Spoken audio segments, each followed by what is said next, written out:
Everyone, welcome back to my YouTube channel self study में फिर से आप सभी का स्वागत है। तो प्यारे बच्चों, आज मैं आपके सामने कक्षा 10वीं की जो हिंदी की पाठ्य पुस्तक भाग 2 क्षितिज है उसका जो चयन मैंने किया है। तो उसी पुस्तक का जो हमारा पहला पाठ है सूरदास के पद, जिसके बारे में मैंने संपूर्ण जो जानकारी हमारी पिछली वीडियो में आपको उसकी व्याख्या के बारे में बताया था। तो आज मैं इसी पाठ के जो हमारे अभ्यास के प्रश्न उत्तर हैं उसके बारे में आपको मैं संपूर्ण जानकारी देना चाहूंगी। अगर आपको सूरदास के पदों की व्याख्या या फिर वो अपने पदों के माध्यम से मैं क्या कहना चाहते हैं इसके बारे में ज्ञात नहीं, तो आप मेरी इससे पहली जो वीडियो है उसको एक बार ध्यान से सुन ले ताकि आपको इसके भावार्थ के बारे में जानकारी प्राप्त हो। चलते हैं हम अभ्यास के प्रश्न उत्तर की तरफ। तो हमारा जो पहला प्रश्न है, गोपियों द्वारा उद्धव को भाग्यवान कहने का क्या व्यंग्य है वो निहित होता है। मतलब जो पहला हमारा पद था उसके अंदर गोपियां हैं वो उद्धव को भाग्यशाली या फिर किस्मत वाला कहती हैं। तो उनका ये कहने का जो तात्पर्य था, उसका जो व्यंग्य था, उसमें क्या चीज दर्शाती है, ठीक है, किस लिए उन्होंने उनको भाग्यशाली कहा है।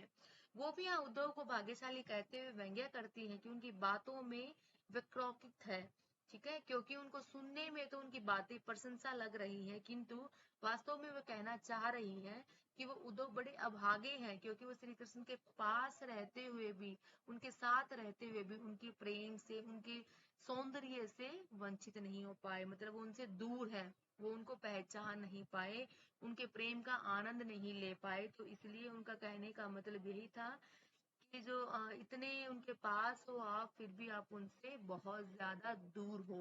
वो अपने आप को भगवान श्री कृष्ण के समीप समझती है, ठीक है। उद्धव के व्यवहार की तुलना किस किस से की है, तो यहाँ पे उनके जो दूसरा पद था उसमें उन्होंने कहीं पर उद्धव था, उनका जो व्यवहार था कमल के पत्तों के समान की थी, जो पानी में भी रहकर कभी गीला नहीं होता। दूसरी ओर उन्होंने तेल में डूबी गागर से की थी, जो तेल के कारण पानी में गीली नहीं होती, कभी मिक्स नहीं होती है, ठीक है। तो इस प्रकार से उन्होंने उनकी जो तुलना है वो अलग अलग चीजों से की थी। गोपियां उद्धव की तुलना कमल के पत्तों व तेल के मटकों के साथ कहती है कि जिस प्रकार से कमल के पत्ते हमेशा जल के अंदर रहते हैं, लेकिन वो जल के ऊपर कोई भी उनके गंदा पानी होने की वजह से उनके ऊपर कोई भी दाग नहीं होता, वो एक टाइप के अछूते रहते हैं, ठीक है। उसी प्रकार से दूसरा उदाहरण उन्होंने दिया है कि जिस प्रकार तेल से भरी मटकी पानी के मध्यम में रहने के बाद भी वो पानी का उसके ऊपर कोई प्रभाव नहीं पड़ता, वो अप्रभावित होती है, उसी प्रकार श्री कृष्ण के साथ रहते हुए भी तुम्हारे ऊपर उनके प्रेम का कोई भी प्रभाव वो नहीं पड़ा। गोपियों ने किन किन उदाहरणों के माध्यम से उद्धव को उल्हाने दिए हैं। उल्हाने होता है किसी को टोंट देना, किसी को ताने मारना, ठीक है। तो उन्होंने कौन कौन से वो माध्यम अपनाए थे। तो सबसे पहला जो कारण था वो बताते हुए उन्होंने कहा कि वे कृष्ण के आने के इंतजार में थी, लेकिन श्री कृष्ण ने मथुरा वापस नहीं आते हैं, और उद्धव के द्वारा उन्होंने मथुरा का यह संदेश भेजा कि वो वापस नहीं आ पाएंगे। तो इस संदेश को सुनकर गोपियां टूट सी गई हैं, उनकी विरह की व्यथा और ज्यादा बढ़ गई है, ठीक है। दूसरा जो उल्हाना था वो अभी इसी कारण जी रही थी कि श्री कृष्ण जी है वो वापस जल्दी आएंगे, उनको एक उम्मीद थी, उनके मन में एक पीड़ा थी, ठीक है। लेकिन जब उन्हें पता चलता है कि श्री कृष्ण भगवान जी नहीं आएंगे तो वो अपने आप को बिल्कुल लाचार समझती हैं। वो अपने प्रेम को श्री कृष्ण के सामने थी, वो व्यक्त करना चाहती थी, ठीक है।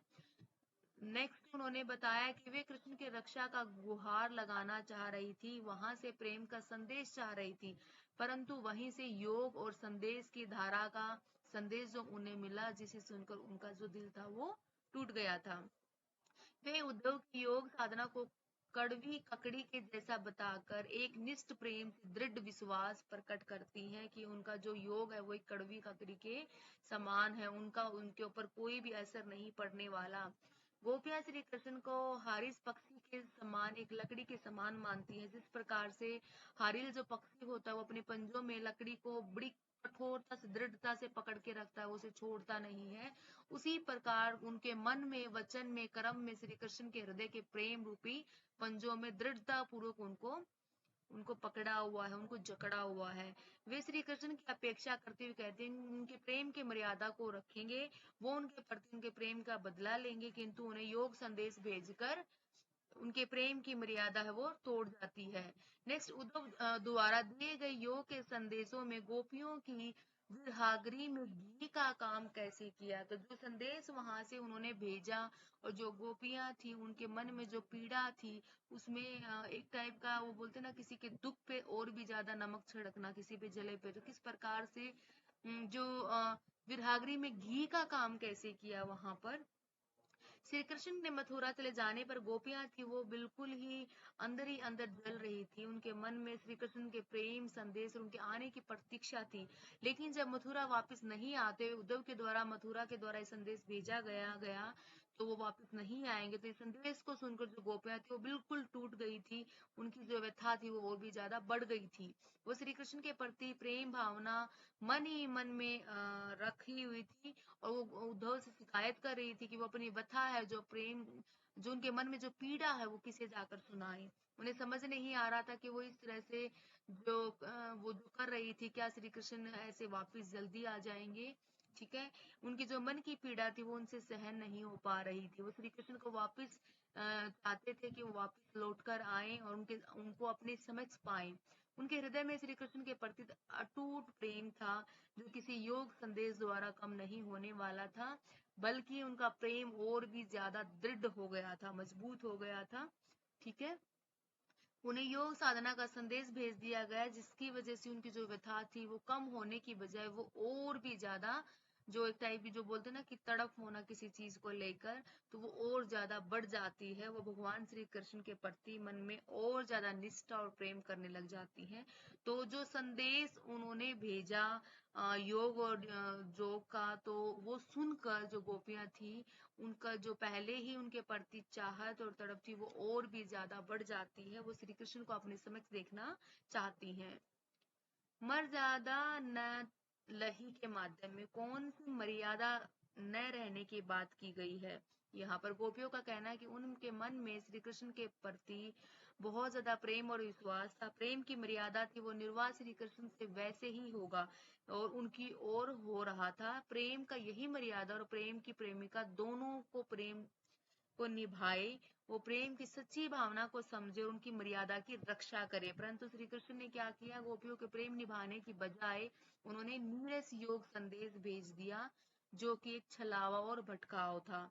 इसी छल को गोपियों ने मर्यादा का उल्लंघन कहा है। ठीक है, कृष्ण के प्रति अपने अनंत प्रेम को गोपियों ने किस प्रकार से अभिव्यक्त किया है। उनके प्रति जो प्रेम था उन्होंने किस प्रकार से उनको व्यक्त किया है।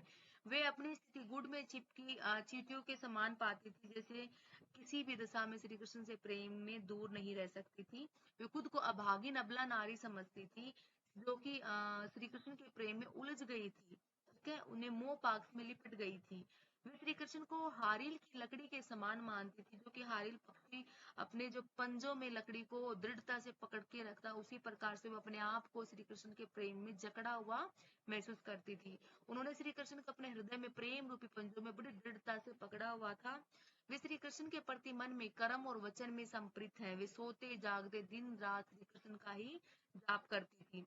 उन्होंने कृष्ण के प्रेम के आगे योग संदेश को कड़वी ककड़ी के जैसा कहा है। ठीक है, गोपियों ने उद्धव के योग की शिक्षा ऐसे लोगों को देने की बात कही है। तो गोपियों ने उद्धव को कहा है कि वे योग की शिक्षा ऐसे लोगों को दो जिनके मन स्थिर नहीं है, जिनके मन विचलित है। ठीक है, जिनका मन चक्री के समान चंचल रहता है, जिनके हृदय में कृष्ण के प्रति सच्चा प्रेम नहीं है, जिनके मन में भटकाव है, द्विधा है, भ्रम है और चक्कर है। अर्थात गोपियों के द्वारा उनका मन तो स्थिर है, वह सदैव ही श्री कृष्ण के प्रेम में रमा रहता है। उनके ऊपर उद्धव के इस योग के संदेश का कोई भी असर नहीं पड़ने वाला था। प्रस्तुत पदों के आधार पर गोपियों का जो योग साधना, इसके प्रति दृष्टिकोण स्पष्ट कीजिए कि क्या दृष्टिकोण था। तो सबसे पहले यहाँ पे बताया गया है कि सूरदास द्वारा रचित इन पदों के आधार पर स्पष्ट गोपियों ने योग साधना को नीरस और व्यर्थ अवांछित मानती हैं। ठीक है, उनके अनुसार योग साधना प्रेम का स्थान कोई भी नहीं ले सकता और इस प्रकार उनके मार्ग में कोई भी बाधा नहीं आ सकती। चाहे उनके द्वारा भेजे गए जो ये संदेश था, इनका उनके ऊपर कोई भी असर है वो नहीं पड़ने वाला। तो जो गोपियां थी वो श्री कृष्ण के प्रेम को ऐसा रंग चढ़ा समझती थी, श्री कृष्ण का भेजा हुआ जो संदेश है वो उन्हें कड़वी ककड़ी के समान लगता था। वो चाहती थी कि स्वयं भगवान श्री कृष्ण उनके सामने समक्ष हो, ठीक है। गोपियों के अनुसार राजा का धर्म क्या होना चाहिए? तो यहाँ पे मैंने आपको पिछली वीडियो में बताया कि जिस प्रकार से जो राजा है अपनी प्रजा के हित के बारे में सोचता है, उसी प्रकार वो भगवान श्री कृष्ण से भी उम्मीद करती हैं कि वो उनके जो भक्त हैं उनके बारे में सोचे और अपना राज धर्म अपनाए, ना कि लोगों के साथ में अन्याय करे बल्कि उनके साथ में न्याय करें और उनको ना सताए, ठीक है।